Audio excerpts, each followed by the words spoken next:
वांगीकर यांचे Raigad mobile shop.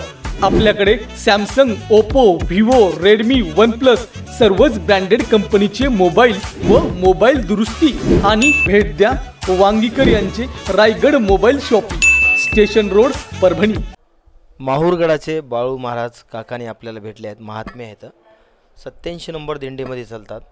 काय वाटतं त्यांना, वारी केल्यावर काय पुण्य मिळते, वारीच्या काय अडचणी येतात, त्यांच्याकडून आपण जाणून घ्या। महाराज, काय वाटतंय वारीमध्ये चालताना, काय आनंद होतो? वारीमध्ये चालण्याचा जो आनंद आहे तो बाकी कुठलंही जरी नाविन्यपूर्ण खाणं खाल्लं, नाविन्यपूर्ण तीर्थक्षेत्रावर जरी फिरण्याकरता गेले तरी तो आनंद तिथं प्राप्त होत नाही, तो आनंद इथं वारीमध्ये चालल्यानं प्राप्त होतो। आणि विशेष म्हणजे एक विशेष असा आनंद प्राप्त होतो की ज्या माणसांना चालता येत नाही तेही माणसं या रस्त्यानं चालतात। 80-90 वर्षाचे माणसं चालतात। आमच्या 87 नंबर दिंडीमध्ये एक 82 वर्षाचे बाबा आहेत, ते असे वाकडे वाकडे चालतात। त्यांच्याकडे पाहून तरुणांना स्फूर्ती येते। आता याच्यापेक्षा की वेगळा आनंदच नाही सांगता येणार, बरोबर आहे का? आणि विशेष म्हणजे सगळ्या गोष्टीची विपुलता आहे। कोण्याच गोष्टीची, कोणताच वारकरी आपल्या घरी एखादी वेळ कोणी पाहुणा आला तर एखादी वेळ तो पाहुणा उपाशी राहू शकते, त्याच्यासाठी आपण असणार त्या ठिकाणी विशेष अशा प्रकारचे व्यंजन पदार्थ नाही करू शकत। पण या रस्त्यानं आज 4-5 लाख समाज आहे, कोणीच उपाशी नाही आणि बा कोणाचीच दुर्व्यवस्था नाही आहे। काय कोणी खोपडीत झोपून आहे आनंदीच आहे, कोणी बिल्डिंगमध्ये झोपून आहे आनंदीच आहे, कोणी रावटीत झोपून आहे आनंदीच आहे।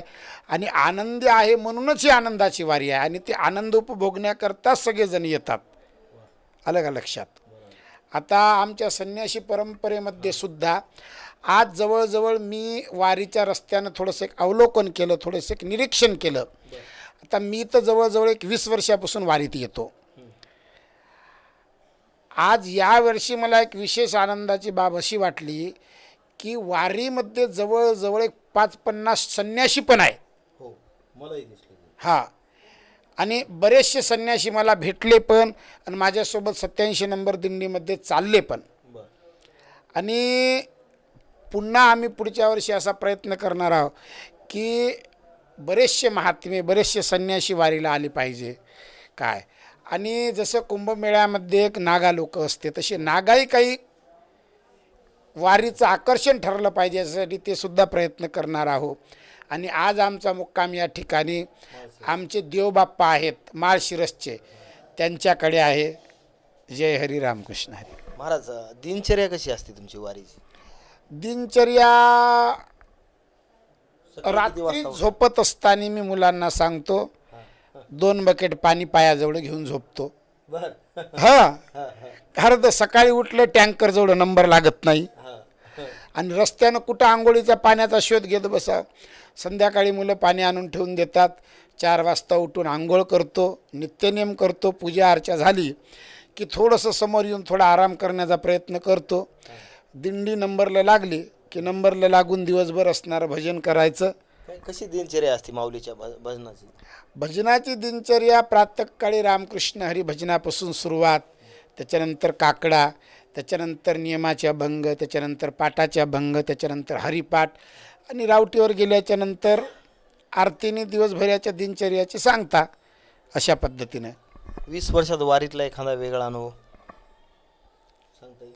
तर काय अनुभव सांगावा आता? इतका मोठा जीवनाचा पालट हाच एक सगळ्याहून मोठा अनुभव आहे। सगळ्या गोष्टीचा त्याग करून बाबा होऊन बसलो, हा सगळ्याहून मोठा अनुभव आहे। आणि मी 17मध्ये संन्यास घेतला। त्याच्या अगोदर मी पांढरे कपडे, धोतर, नेहरू घालूनच वारी करत होतो। 166मध्ये बरीच वर्ष चाललो। 1994-1 मध्ये काही वर्ष चाललो। त्याच्यानंतर महादेव महाराज इंगोलेच्या दिंडीचा नंबर काय 103 मध्ये सुद्धा काही वर्ष चाललो आणि काही वर्ष झाले आता लबडे महाराजासोबत 87 मध्ये चालत आहो। नामदेव महाराज लबडे पंढरपूर यांच्या दिंडीमध्ये आता चालत आहो आम्ही।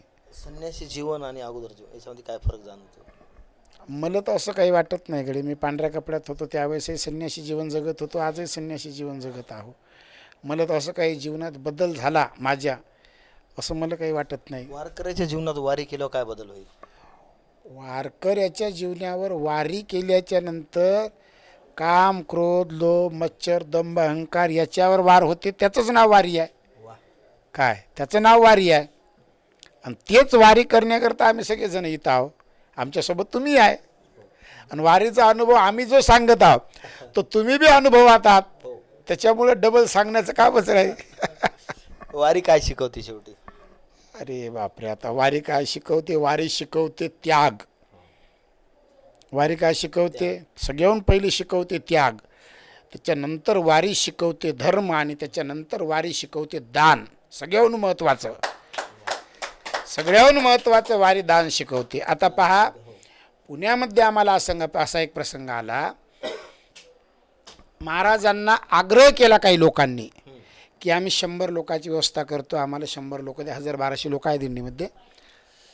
महाराजांनी मला विनंती केली, स्वामीजी असं आहे, तुम्ही जाता का? मला काय हरकत नाही, जातो मी. तिथं गेल्याच्या नंतर मी पाहिली त्या माणसाची व्यवस्था. त्यांनी जवळजवळ एक 100 टिनाचा शेड टाकला वारकऱ्यासाठी. संध्याकाळी भाकरी, बेसन, ठेसा, खिचडी. दुसऱ्या दिवशी सकाळी नाश्त्याला पोहे, चहा. दुपारी वरण भात, भाजी, पोळी, जिलेबी. लगेच 4 वाजता चहा, बिस्किट. आणि सायंकाळी गुलाबजामुन, पनीरची भाजी, वरण भात, चपाती. मी सहज कल्पना करून सहज विचारलं, दादा तुमचा किती खर्च झाला असेल? तर त्यांनी सांगितलं, बाबा म्हणे माझा 92,000 रुपये खर्च झाला. आता ते व्यक्ती 92,000 रुपये खर्च करत आहे म्हणजे आता त्याच्यासारखा दानशूर माणूस. आणि सगळ्या दिंडीत पहा तुम्ही किती पंक्ती चालत आहे, रस्त्याने किती लोकांचं अन्नदान चालू आहे. हे जे लोक अन्नदान करतात याचं पुण्य काय काय मिळते त्याला? जो अन्नदान, अन्नदानाचं पुण्य, आता काय त्याला अन्नदानाचं पुण्य किती आहे? आणि एक सांगतो, लक्षात घ्या, सगळ्याहून महत्त्वाचा विषय असा आहे की या रस्त्यानं आम्ही जेवढे जण चालत आहोत, जे भजन करत आहोत, आमचं सगळं पुण्य, आम्ही ज्याचं अन्न पाणी पित आहोत, खात आहोत, सगळं पुण्य त्याला चाललं. सगळं पुण्य त्यालाच चाललं. रस्त्यानं किती लोकांचं अन्नदान चालू आहे. सकाळी दिवस निघण्याच्या अगोदर गंगाखेडचे भंडारी आहे, त्यांची बेसन भाकर 6 वाजता चालू होते, 5 वाजताच. त्याच्यानंतर कृष्णदास महाराज लोहियाच्या नावाने त्यांचे नातू चहा बिस्किट चालवतात 4 वाजतापासून 6 वाजेपर्यंत. आज मुखेडच्या लोकांचा आज नाही काय पोहे, खिचडी, चहा आणि दवाखाना होता. तर मी त्याच्या उद्घाटनाला गेलो होतो. मी सहज विचारलं, बाबा तुमचा किती खर्च आहे? तर त्यांनी सांगितलं म्हणे, महाराज आज आमचा 20 लाखाचा खर्च आहे. 20 लाखाचा खर्च. 2 दिंड्यांना काल जेवण आणि आजचा खर्च. जवळजवळ 53 क्विंटल पोहे त्यांनी शिजवले काल आणि आज.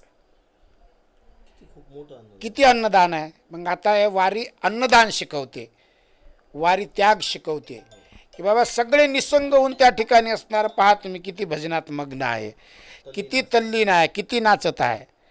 ज्या माणसाजवळ अब्ज रुपयाची संपत्ती आहे ते माणूस आज पाणी आल्याच्या नंतर शरीर ओलं होऊ नये याच्याकरता जी घोंगडी घेते त्या घोंगडीवर झोपत आहे. हे त्याग शिकवते ना वारी. आणि या सगळ्या गोष्टीतून निर्माण होणारा जे आहे ते आहे आनंद. आणि ते आनंद प्राप्त करण्याकरताच माऊली भक्ताला घेऊन पंढरपुरात पांडुरंगाजवळ चालल्या. महाराज शेवटचा प्रश्न, वारी करण्यासाठी काय पुण्य लागते? बहुत सुकृताची जोडी म्हणून विठ्ठल आवडी, या प्रमाणाशिवाय दुसरं प्रमाण नाही आहे. रामकृष्ण हरी. रामकृष्ण हरी. अशाच परत एका महात्म्यासोबत भेटूया.